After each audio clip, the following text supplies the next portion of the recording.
Assalamualaikum warahmatullahi wabarakatuh. Bapak, Ibu, teman-teman sejawat, alhamdulillah kita bisa bertemu lagi ya. Kita lanjutkan diskusi kita tentang manajemen kinerja, khususnya ini bagian kedua ya dalam siklus manajemen kinerja. Seperti yang pernah kita diskusikan ada 3 ya, perencanaan kinerja, bimbingan kinerja, dan penilaian kinerja. Nah, sekarang kita ada di tahap kedua, bimbingan kinerja. Judulnya kita beri judul ini, pemimpin yang membimbing. Kedengarannya seperti slogan pilkada ya, tapi nggak apa-apa kita, karena memang tujuan kita sekarang ingin mengeksplorasi bagaimana peran seorang pemimpin dalam bimbingan kinerja ini. Ya. Bagaimana seorang pemimpin membangun kebiasaan memberikan feedback, saling memberikan feedback, begitu dalam rumah sakit, klinik atau organisasinya. Ya, kalau dalam istilah agamanya mungkin tawasau bil haq wa tawasau bis sabar begitu ya. Baik. Oke, jadi tugas pemimpin itu adalah mengarahkan dan membimbing kinerja dari timnya. Nah, sehingga apabila ada tim yang kurang perform dalam mencapai target-target kinerjanya, maka yang pertama harus ditanyakan ini adalah bagaimana peran pimpinannya, bagaimana peran pemimpinnya. Ya, karena pimpinan itu tidak cukup hanya membuat target, membuat rencana, lalu kemudian dia lepas tangan begitu ya, tidak ikut ambil bagian. Ya.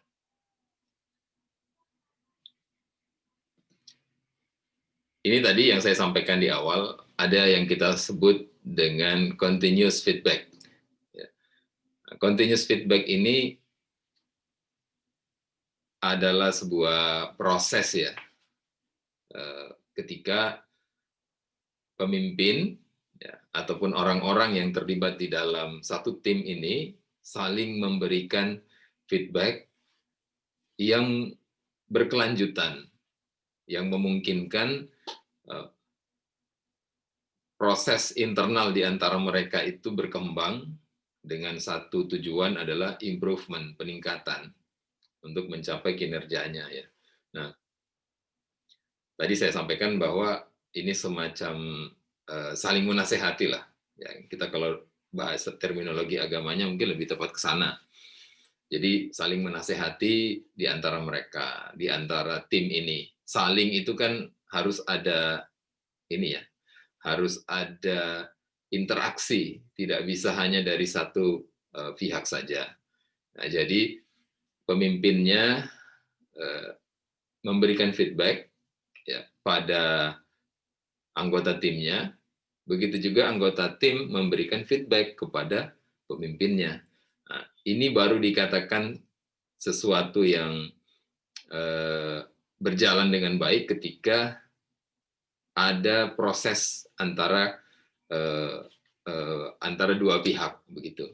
Nah, apa yang biasanya kita temukan dalam dinamika di rumah sakit atau di klinik kita terkait dengan memberikan feedback ini? Ya. Yang pertama ini, ya, Bapak Ibu, teman-teman semua, kita akan menemukan di lapangan ya faktanya bahwa ada staf kita yang punya kinerja tinggi, kinerjanya baik, ya, ada juga yang kinerjanya rendah. Nah, bagaimana kita memberikan feedback terhadap staf yang seperti ini? Sekali lagi, kalau saya bicara staf itu, ini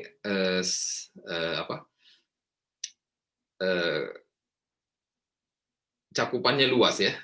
Jadi bukan hanya bagaimana pelaksana, bagaimana officer ini, tapi ini menyangkut semuanya. Termasuk direktur itu kan termasuk staf ya. Jadi kalau di sini kita bicara bagaimana pemimpin bersikap terhadap staf yang berkinerja tinggi. Maka panduannya seperti yang di bawah ini. Ketika Anda melihatnya, langsung katakan. Jadi kalau ada staf yang Anda temukan di lapangan itu memberikan contoh yang baik, contoh teladan, kinerjanya baik, maka langsung katakan, berikan apresiasi yang positif. Jangan tunggu nanti-nanti, jangan nanti saja, jangan, langsung sampaikan saja.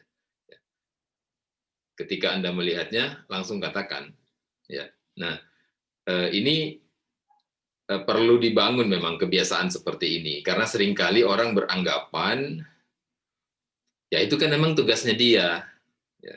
Nggak perlu dipuji lah, nggak perlu diapresiasi lah, itu kan memang tugasnya dia, biasa aja gitu.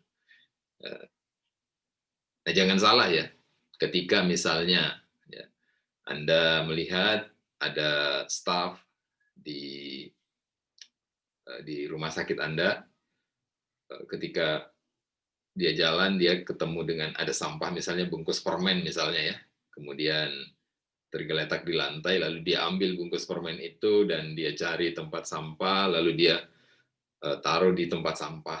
Atau misalnya dia nggak ketemu tempat sampah, sementara dia kantongin dulu itu bungkus permen. Nah, itu sesuatu yang baik. Langsung sampaikan kepada beliau, bagus, itu perilaku yang sangat baik. Top, mantap. Kamu belajar di mana? Perilakunya bisa seperti itu. Siapa yang ngajari? Ya, kira-kira begitu ya. Ya. Nah, disampaikan. Jangan tunggu nanti aja gitu. Itu yang pertama. Ya. Yang kedua ini. Nah, ini cukup menantang nih. Ya. Ini lumayan menantang ya. Jadi ketika Anda menemukan ada staf yang kinerjanya rendah, bagaimana bersikapnya? Tidak seperti yang tadi. Kalau yang ini kita sampaikan secara pribadi dan sampaikan secara positif. Jangan disampaikan di depan halayak gitu. Nah, ini tantangannya bagi Anda yang punya kebiasaan, yang termasuk saya ya, punya kebiasaan melakukan sidak, inspeksi mendadak, baik inspeksi bisa mendadak, bisa reguler, bisa terencana ya. Jadi misalnya Anda datang ke IGD gitu misalnya ya, kemudian ketemu dengan sebuah ya katakanlah pelanggaran begitu ya oleh staf. Nah, ini biasanya kita utamanya yang DISC-nya itu dominan ya, ini biasanya dia ingin segera menyampaikan. Ya.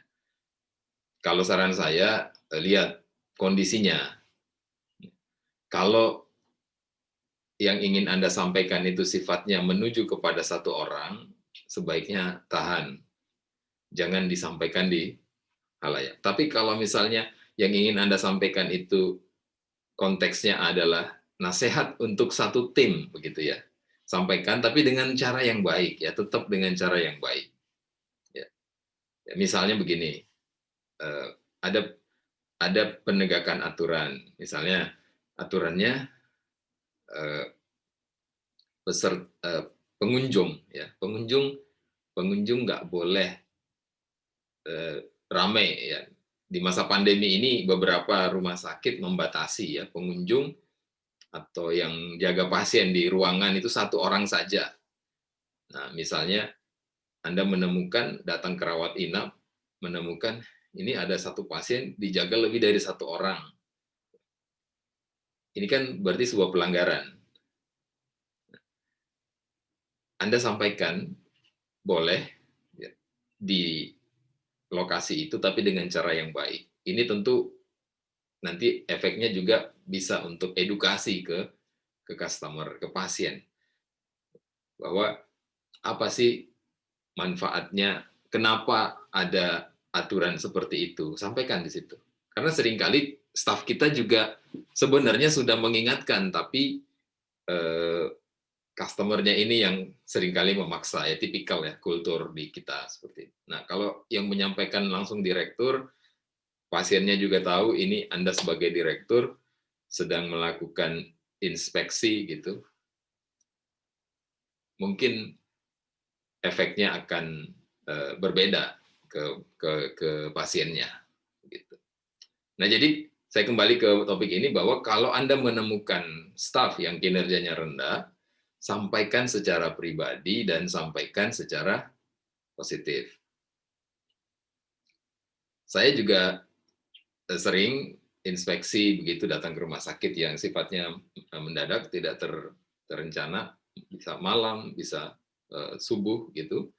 Lalu kemudian misalnya menemukan ada staf ya, yang tidur. Tidurnya bukan ketiduran ya, beda ya antara ketiduran dengan tidur. Kalau ketiduran itu posisinya dan ini ya memang dia ketiduran, kita tahu. Tapi kalau tidur itu ya dia memang prepare, well prepared untuk tidur gitu. Lengkap dengan kasur, bantal, dan selimut kadang-kadang begitu. Nah, ini kan nggak boleh. Nah, saran saya jangan ditegur di situ, di lokasi itu, meskipun dia sendirian, katakanlah begitu. Mungkin meskipun dia sendirian, sebaiknya jangan. Tahan diri Anda. Kalau yang saya lakukan, saya biasanya saya videokan atau saya foto, lalu video atau foto itu saya kirim ke atasannya dia. Biasanya atasannya dia yang saya kirim itu adalah yang bertanggung jawab langsung ke saya, manajer misalnya. Lalu saya minta kita ketemuan ya pagi-pagi gitu ke manajernya. Tolong datang pagi-pagi menemui saya untuk membahas tentang ini. Lalu saya akan sampaikan, ya saya tadi ke rumah sakit setelah sholat subuh atau sebelum sholat subuh, kadang-kadang begitu juga. Saya menemukan seperti ini. Tolong stafnya dinasehati dan digali. Kenapa dia sampai seperti itu? Karena bisa jadi sebagai pimpinan ada hal yang kita tidak ketahui. Nah, itu yang perlu kita gali. Apa sebabnya? Bisa jadi stafnya itu sedang ada masalah mungkin, sehingga dia kelelahan mungkin ya. Mungkin ada keluarganya yang sedang sakit, sehingga dia kelelahan, dan seterusnya. Jadi tolong digali kenapa. Tapi yang jelas ini sesuatu yang tidak seharusnya terjadi. Karena kan yang bersangkutan sedang bertugas. Ya. Coba kita bayangkan, misalnya ada pasien yang datang ke unitnya dia, ya katakanlah misalnya farmasi ya, unit farmasi, lalu dia tidak menemukan ada petugas di sana. Bingung ke pasiennya, kasihan. Atau mungkin ke lab, perlu pemeriksaan lab, pasiennya datang ke sana tidak ada orang yang bisa dia mintai bantuan karena staf kita sedang tidur di dalam, pintunya dikunci lagi, misalnya begitu.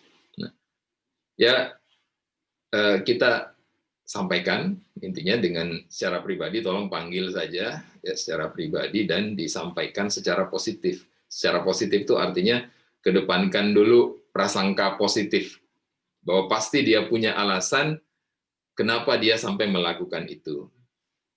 Itu yang kita kedepankan dan kita berusaha untuk memberikan masukan yang baik ya kepada dia, bukan langsung misalnya hukum gitu. Ya. Itu sikap pemimpin terhadap staf yang berkinerja rendah, berbeda dengan yang tadi ya.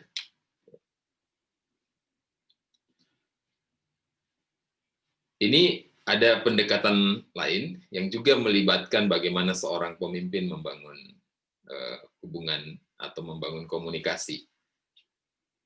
Baik, Bapak Ibu, teman-teman sejawat, perbincangan ini memang menarik dan agak panjang. Jadi kita akan membahas ini setelah kita break dulu ya. Jadi kita break sejenak. Ini sudah mau 15 menit. Di depan saya ada timer, ini sengaja saya ada pengingat waktu ini supaya tidak terlalu panjang. Ya, karena berdasarkan masukan ya dari beberapa teman, jangan terlalu panjang videonya. Sebelum ditonton sudah takut begitu ya. Nah, jadi saya coba kita batasi 15 maksimal 20 menit. Oke, kita break dulu beberapa saat. Silakan.